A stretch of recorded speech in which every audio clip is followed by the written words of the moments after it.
Nigeria, restitution des fonds de Sani Abacha, du carburant pour l'agression du Niger. Nous nous interrogeons encore ce matin.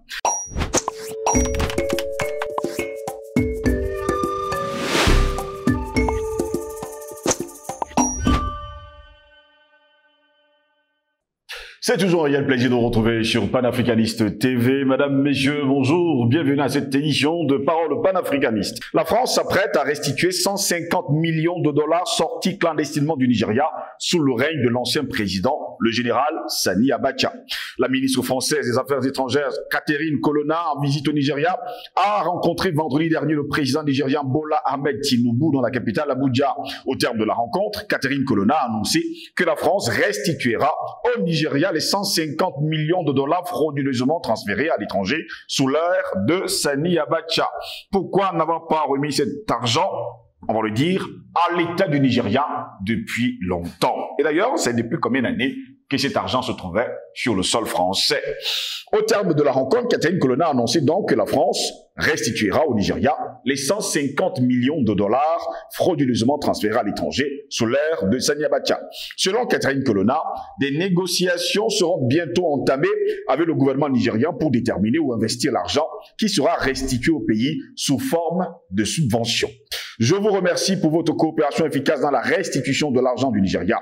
Cet argent sera judicieusement utilisé pour atteindre nos objectifs de développement, s'est félicité Tinubu. Une part importante de l'argent sorti clandestinement parti par Sani Abacha entre 1993 et 1998 est aujourd'hui conservé dans les banques occidentales. Pourquoi ne pas remettre cet argent à l'État du Nigeria?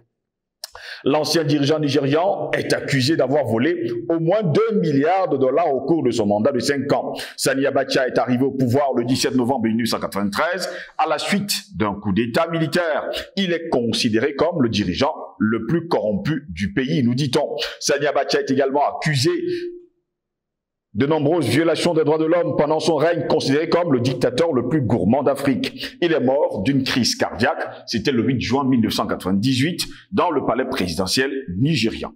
Et nous de poser cette question, Nigeria, restitution des fonds de Sani Abacha, du carburant pour l'agression du Niger, telle est notre grande interrogation. Et pour répondre à nos questions, nous sommes avec Patient Parfendom. Il est en politique de l'UPC, l'Union des populations du Cameroun. Patient Parfendom, bonjour, bienvenue à vous. Bonjour Steve Josselengos.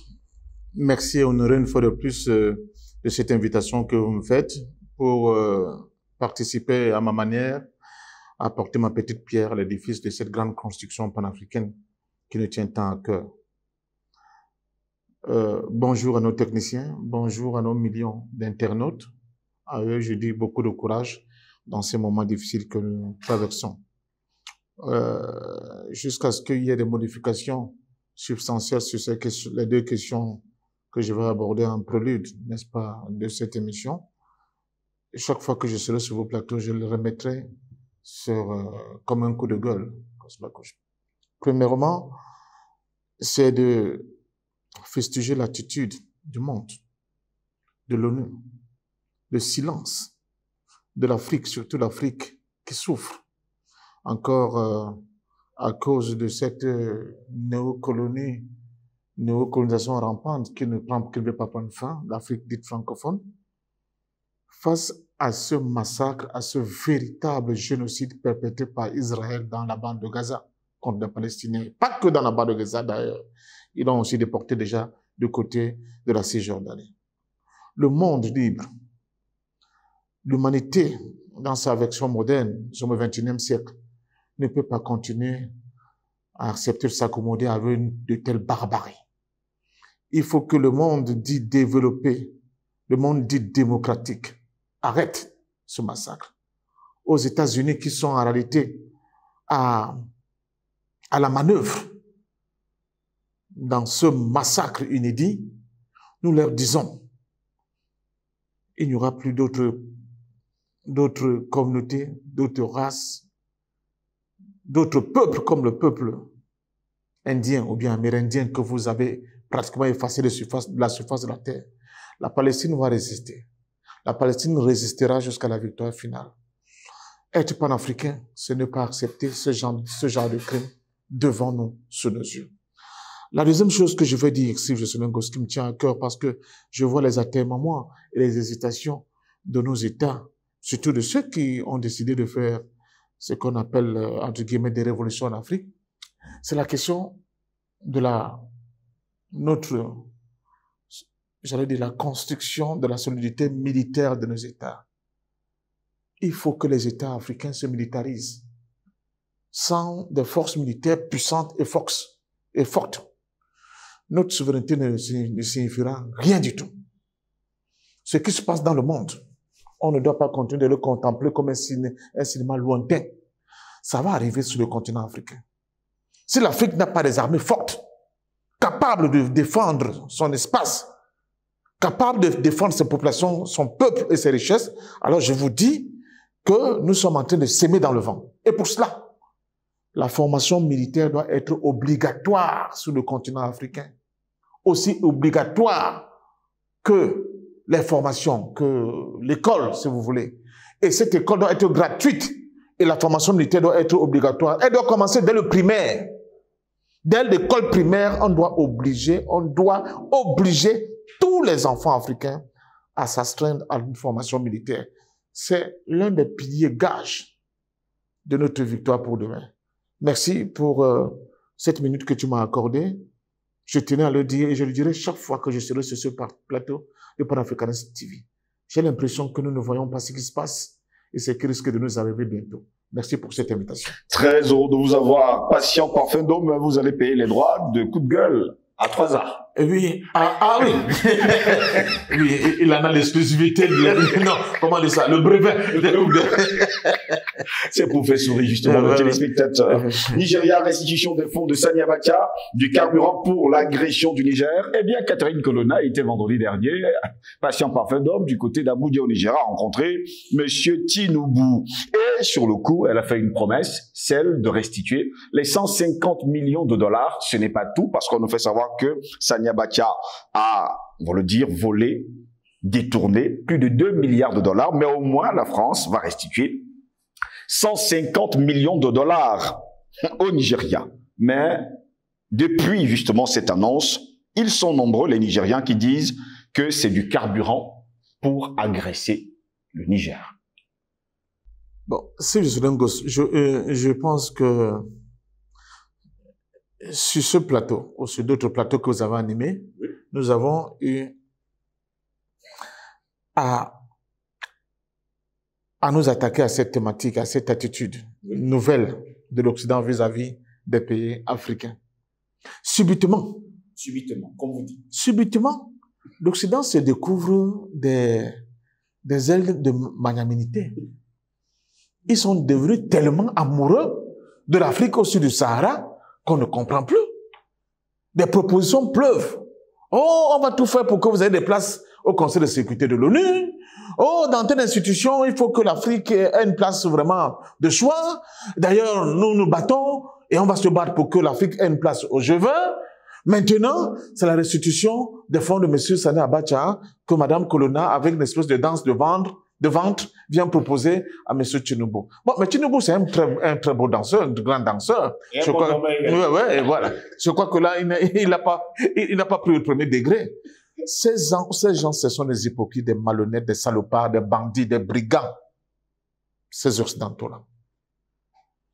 Vous savez quand Sani Abacha est parti du pouvoir? En 98. Où était-il pour restituer ces fonds-là? 25 ans après. Le Nigérien ne l'avait pas demandé. Hein? Plusieurs fois. Pourquoi il ne l'avait pas fait? Qu'est-ce qui s'est subitement produit maintenant pour qu'enfin le bon sens habite ces âmes damnées que sont ces gens qui soutiennent le massacre des enfants, des bébés palestiniens à Gaza, pour venir montrer maintenant à M. Tinubu que vous voyez, nous sommes vraiment conciliants et nous pensons qu'on doit vous remettre cet argent. Mais allons loin.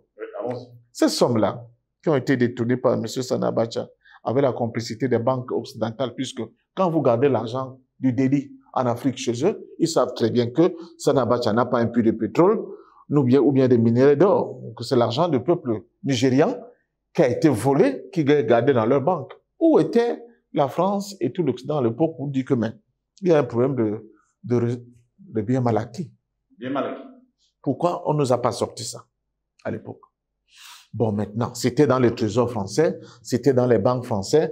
Bon, quand ils vont restituer le corps des données, et espérons qu'ils vont le faire, parce que là encore, je suis dubitatif. Les intérêts que cela a généré dans les banques là, qu'est-ce qu'ils vont en faire? En 25 ans, peut-être que les intérêts sont même supérieurs à la mise. Hein? C'est vous qui connaissez les histoires des banques, je peux vous le dire. Bon, maintenant, Sani Abacha, bravo. Ils sont allés voir Tinubu, bravo. Et l'argent que Mobutu a planqué dehors, c'est où? Ils pensent aller restituer un jour au Congo l'argent que tous nos dictateurs, le Compaoré, l'Aïdjo, je ne peux pas, la liste est très longue, ont planqué dans les banques occidentales. Cet argent-là est où? Les diamants de Bokassa, c'est où?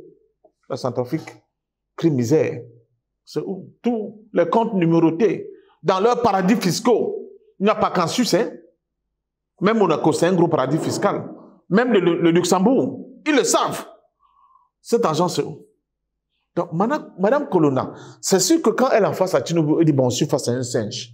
Il suffit que je lui tende des bonbons, il croirait que c'est une barre d'or que je leur fous entre les mains. Mais c'est comme ça qu'elle se comporte avec nous, ces gens-là. Donc, je continue de dire que c'est une opération de gangstérisme, de banditisme, parce qu'ils continuent de considérer que nous ne sommes pas assez intelligents pour réfléchir. L'argent issu du vol, du pillage des richesses des pays africains, le Niger en l'occurrence, puisque ça c'est de ce pays dont on parle aujourd'hui, ne devait pas faire l'objet d'un quelconque marchandage. Si nous étions face à des gens sérieux. Mais nous sommes face à de véritables crapules. Je dis bien des crapules, je pèse mes mots. Qui n'hésitent pas à venir nous faire ce type de propositions indécentes sous le fallacieux prétexte qu'enfin, ils sont conciliants, ils veulent nouer des relations saines avec nos États. C'est faux. Mais Madame Colonna ne pouvait pas aller annoncer à son ami Tinubu, apparemment ils sont très amis maintenant, qu'elle va mettre fin à l'autre grande opération de gabégie, de pillage, de vol, de razzia qu'ils orchestrent au niveau de l'Afrique qu'on appelle le franc CFA. Ils vont mettre fin au franc CFA. Quand? Elle ne pouvait pas aller annoncer à M. Tinubu que bon, la France lève le pied dans la tentative d'éventrer le projet authentique de doter d'Afrique de l'Ouest d'une monnaie qui leur soit propre, l'éco. Ils n'ont pas saboté ça avec l'éco Macron, Ouattara. Là, elle dit quoi? Qu'est-ce qu'elle dit? On peut même laisser même avec l'argent de Sani Abacha. Mais si l'Afrique de l'Ouest est capable de se doter d'une monnaie authentiquement contrôlée à 100%, émise par l'Afrique de l'Ouest, elle va produire 1000 milliards de fois les broutilles de l'argent que Sani Abacha a volé et qu'ils ont confisqué. Donc vous voyez ce qu'on appelle l'hypocrisie. Quand je dis que c'est des bandits, c'est des brigands, vous dites que je suis excessif. Vous voyez comment ces gens-là se comportent vis-à-vis de nous? Est-ce que vous voyez ça? Donc, je pense que une espèce de chouette, parce que c'est ce qu'elle est, comme Madame Colonna, si nous étions dans des pays sérieux, elle devait être interdite de séjour sur le continent africain. Parce qu'elle continue de penser et de considérer que les Africains ont un cerveau de moineau. C'est un pois chiche qu'ils ont à la place du cerveau. Donc, ils sont incapables d'analyser, de comprendre ce jeu perfide qu'elle tente, n'est-ce pas, de nous imposer à travers ce genre de proposition, ce que j'appelle une proposition indécente, parce qu'elle a enrobé de beaucoup d'hypocrisie, elle a enrobé de beaucoup de racisme, elle a enrobé de beaucoup d'insultes, à la limite. C'est ça la vérité, M. Sylvie Sonogos. Pourquoi la France ne met pas fin au franc CFA? Pourquoi la France ne lève pas son genou sous le cou de l'Afrique avec cette affaire de cette monnaie nazie que le franc CFA? C'est en restituant l'argent de Sani Abacha qu'elle va mettre fin à l'exploitation et honter des richesses africaines. La France? Non, il faut arrêter. Et M. Tinubu aussi qui reçoit Mme Colonna. S'il était vraiment un homme avec des couilles, comme on dit chez nous, excusez-moi l'expression, il aurait pu quand même glisser un mot, un petit mot traite là. Madame, mais quand même, cette affaire de franc CFA qui plombe quand même les économies de nos voisins là. Vous voyez ça comment? Parce que si l'Afrique ne parvient pas à décoller économiquement, l'une des pesanteurs majeures qui empêche à notre continent de se développer, c'est justement cette affaire-là de franc CFA. Il faut arrêter avec cette hypocrisie.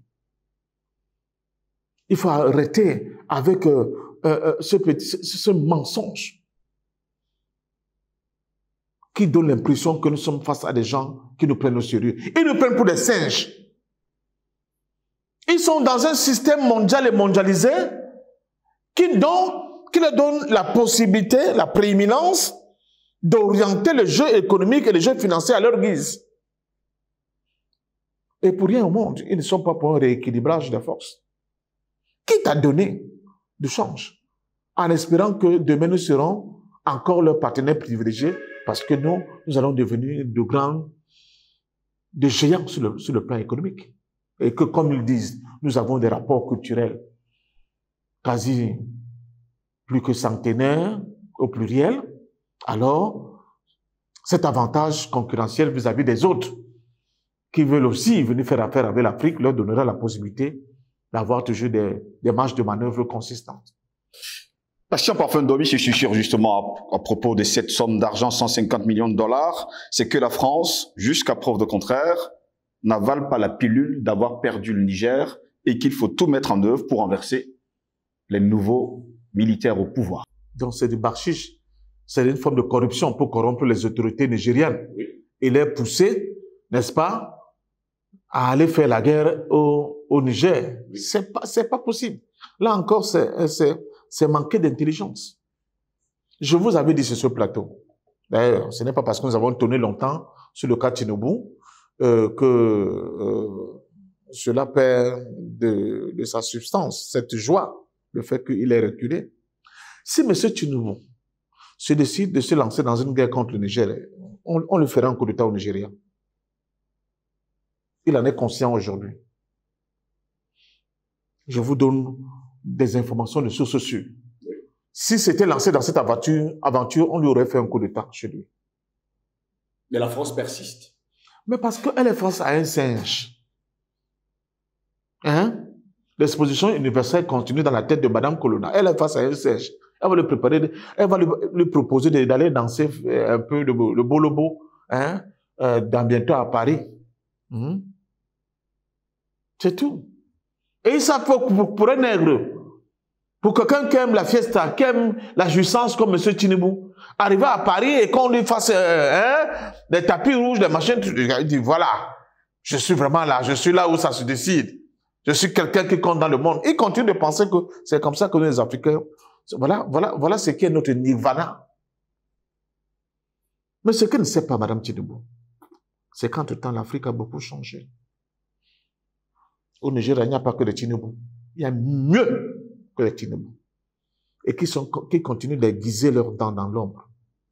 Et le moment venu, vous n'allez plus reconnaître ce Nigeria. La finance internationale, le monde occidental impérialiste ne va pas dominer le Nigeria pour très longtemps encore. Il y a des jeunes au Nigeria qui ont pris conscience du fait que c'est dans le monde multipolaire que le Nigeria va éclore, que le génie du Nigeria va imploser. Ils en sont conscients. Des avatars du passé, comme les méthodes de Tinubu, la méthode, ça va être la poubelle de l'histoire. Donc, Mme Colonna, elle perd du temps. C'est une fuite en avant. Une fuite en avant inutile. Vous comprenez? Comme elle veut s'inscrire dans un destin de feuilles mortes, cette dame-là, nous allons l'offrir l'occasion de s'y inscrire définitivement. Mais qu'elle ne vienne plus penser, qu'elle ne pense qu'un seul instant, qu'en Afrique, il n'y a que des niais. Des gens qui ont un poids chiche à la place du cerveau. Les Africains réfléchissent grand. Ils voient les contradictions qui se passent dans le monde. Ils voient comment les autres se battent pour leurs propres intérêts. Des gens qui sont plus petits que nous, sur tous les plans, sur le plan des richesses naturelles, sur le plan des richesses humaines. Et ça ne nous laisse pas indifférents. On se rend compte du retard, du gap qu'il faut combler pour continuer, pour nous réapproprier notre souveraineté et revenir et être en concordance avec ce que nous ayons été. Les phares qui éclairent le monde, de sa modernité, de sa domestication de la science, de sa capacité militaire à résister, à faire reculer les barbares aux confins des ténèbres. Ça semble des incantations d'un prélat ou bien d'un pasteur devant des fidèles. Mais c'est ça qui est la vérité, c'est ça qui arrive. Il vient et il viendra ce moment. Je le dis aujourd'hui. Si je ne suis pas là, le moment là viendra, vous serez encore en vie. Parce que ça va vite. Donc, une fois de plus, je pense que l'Occident a complètement perdu le nord. Il ne comprend plus avec quel matériau il travaille. Il sous-estime ce matériau. Et c'est ça le point faible. Le point faible, c'est qu'ils n'ont pas pu faire une réévaluation des dynamiques qui traversent l'Afrique, excusez-moi, et des rêves des Africains d'aujourd'hui. L'Africain d'aujourd'hui n'a plus pour rêve d'aller faire une photo devant la Tour Eiffel. L'Africain d'aujourd'hui a pour rêve de donner à manger à ses frères, de pouvoir les soigner, de pouvoir leur donner des logements décents, leur donner des cadres infrastructurels de qualité qu'ils méritent, la santé, de leur offrir cette santé à travers, n'est-ce pas, de notre pharmacopée, qui peut nous permettre de soigner toutes les maladies, aujourd'hui qui semblent, comment on dit ça, incurables. Mais surtout, de continuer à montrer que l'humanisme est consubstantiellement lié à l'homme africain. Donc de tendre la main aux autres, de leur montrer ce que c'est la lumière. L'Afrique, la jeunesse africaine aujourd'hui, est dotée de ce sens. Elle en est consciente et elle va travailler dans ce sens-là. Ça prendra le temps que ça prendra. Nous allons avancer, nous allons tomber, nous allons nous relever, nous allons genoux au sol, nous allons nos deux pieds debout, nous allons avancer dans cette direction. C'est ça notre horizon indépassable. Notre horizon indépassable, c'est cette volonté, c'est cette détermination à démontrer au monde ce que c'est le panafricanisme et ce que le panafricanisme va apporter à l'humanité de progrès, de valeurs de progrès, de valeurs de solidarité, de valeurs de fraternité, mais de valeurs de lumière. Afin de sortir de cette édition de Parole panafricaniste, une question cependant. Il y a quand même pas mal d'argent des chefs d'État africains, des rois africains dans les banques occidentales. À quand la restitution? Je vous dis, je reviens là-dessus, que comme pour les questions de souveraineté, il n'y aura pas de magnanimité de qui que ce soit. Il n'y aura pas d'altruisme. Les gens ne vont pas bouger dans le sens que vous souhaitez parce qu'ils vous aiment. Ils bougeront dans le sens que nous souhaitons par contrainte. Le deuxième élément de mon coup de gueule, le pilier militaire. Oui. Il faut qu'on renforce notre capacité à défendre notre espace, nos populations et nos peuples. Nos richesses avec, évidemment. Si nous ne le faisons pas, il y aura toujours des joueurs de tricat. Vous avez vécu dans un quartier où c'était des jeux Terre 10 win, Terre 10 lost. Toi, tu connais très bien comment ça se passait. Voilà. C'est des jeux pour idiots. Vous comprenez? Il n'y a que, on dit, la liberté. On le dit pour la liberté. Elle ne se donne pas, elle s'arrache. La même chose. Les biens qui te reviennent, tu ne les recevras que quand tu veux les arracher. Personne ne te les donnera gratuitement. Parce que c'est ça qui fait tourner le monde impérialiste. C'est ça qui donne l'avantage, là qu'ils ont. On vous dit, oh, la Banque mondiale, le FMI a décidé que, regardez ce qu'ils ont comme mise d'ensemble. Et comparez ça à l'argent que M. Sani Abacha a détourné au Nigeria. Vous allez voir que, mais, seulement l'argent que Sani Abacha a détourné au Nigeria, c'est le budget du FMI et la Banque mondiale réunis aujourd'hui. Faites des calculs. Aujourd'hui, que je n'aime pas beaucoup vos calculs. Vous faites. Vous allez revenir, vous allez me dire que parfait, tu as raison. Moi, j'ai déjà fait tous ces calculs. Je sais de quoi je parle. Et il n'est pas seul. Parce qu'après, il y a les Mobutu, il y a les Yadema, il y a les Bongo. Les Bongo. L'argent que Bongo Père a détourné, c'est 1000 fois ce que le FMI et la Banque mondiale ont. Je ne vous parle pas d'autres dictateurs et rois télé en Afrique qui ont fait pratiquement main basse, n'est-ce pas, sur d'autres continents. Au Houphouët-Boigny, on n'en parle pas. On dit que c'était le plus grand planteur de la Côte d'Ivoire. Adjewa, c'est avec ça qu'il a construit la basilique de Yamoussoukro. C'est avec ça? Non. Et ils ont tapé dans les caisses de l'État, ces gens-là. Ils étaient violents avec les caisses de l'État. Donc c'est ça. Et c'est eux, justement, ces gens-là qui sont applaudis par l'Occident. On leur donne tous les beaux noms, le sage d'Afrique, le beau Blaise, le génie de ceci, le machin, ces gens-là. Parce qu'ils maintiennent leur peuple dans la misère, dans la pauvreté, et ils continuent de donner des passe-droits incroyables à l'Occident. Regardez, je prends le cas de Cameroun. On donne des terres à une société qui s'appelle Sociocam. On crée la nôtre, Kamsuko, il rachète ça. Le groupe Somdia, il est français. Depuis un certain temps, il est racheté par le groupe Castel, qui a les brasseries de Cameroun, qui est devenu boisson de Cameroun. Allez voir à côté, la pollution. Les gens qui ont travaillé, quand tu attends 50 ans, on te vit parce qu'il ne faut pas qu'on te donne le sol de tout compte à la fin. Les espaces qu'on lui a donnés pour planter la canne, transformer la canne en sucre pour vendre pour le marché interne. Ils te disent qu'ils ne parviennent pas à satisfaire le marché interne, qu'il faut qu'on les offre encore des hectares de terrain. On donne encore. Mais vous savez ce qu'ils font là-dessus? Ils plantent du maïs pour fabriquer la bière, pour que les Camerounais se saoulent la gueule et soient incapables de la moindre petite réaction pour réagir, pour contester la pauvreté dans laquelle ils sont. Ils créent des grandes fermes avicoles où même un œuf produit dans ces fermes avicoles n'est pas consommé localement au Cameroun. Voilà le groupe Castel, le groupe Somdia, n'est-ce pas, comme Somdia qui a été racheté par Castel. Mais comme on sait que beaucoup de ponts du Cameroun sont actionnaires dans ce groupe-là, c'est pour ça qu'il y a ce mutisme. On pollue les eaux, les agricultures en côté ne peuvent même plus cultiver, même de bananes plantains, tout est pollué. Qui parle? Personne. Alors, vous avez parlé tout à l'heure, Anatole vous a parlé des gens comme le WWF, soi-disant qui disent qu'ils luttent. Mais allez voir qui est actionnaire dans ce truc-là. Vous connaissez l'affaire d'un pesticide qui a été interdit partout en Europe et qu'on continue d'utiliser ici chez nous au Cameroun? Ça vous dit rien? Vous allez aux Antilles, à Guyane, on vous parle de chlordécone, tout ça, ça vous dit rien?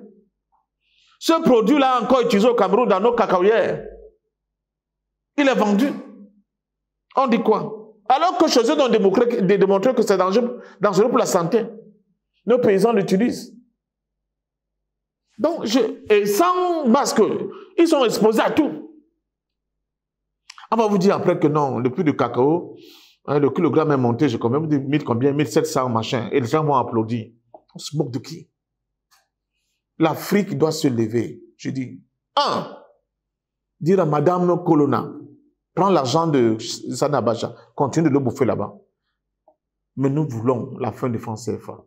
Et comme nous savons que vous n'allez pas nous le donner parce que vous vous aimez, on continue à forcer cette organisation pour mettre fin à cette monnaie nazie. Et quand nous aurons notre souveraineté monétaire, Madame Colonna, vous serez obligés de nous donner non seulement l'argent que Sani Abacha a planqué dans vos banques, mais tous les comptes numérotés de nos dirigeants véreux qui avaient votre complicité en tant que receleurs ont planqué dans vos banques. Il vient ce moment et il viendra. Merci à vous, Patient Parfait, d'avoir répondu à nos questions. C'est moi qui vous dis merci. Merci à vous également, mesdames, messieurs, de nous avoir suivis. Restez sur nos plateformes numériques, partagez, likez, pour que Panafricaniste TV soit connu de par le monde. Sur ce, bonne journée à toutes et à tous.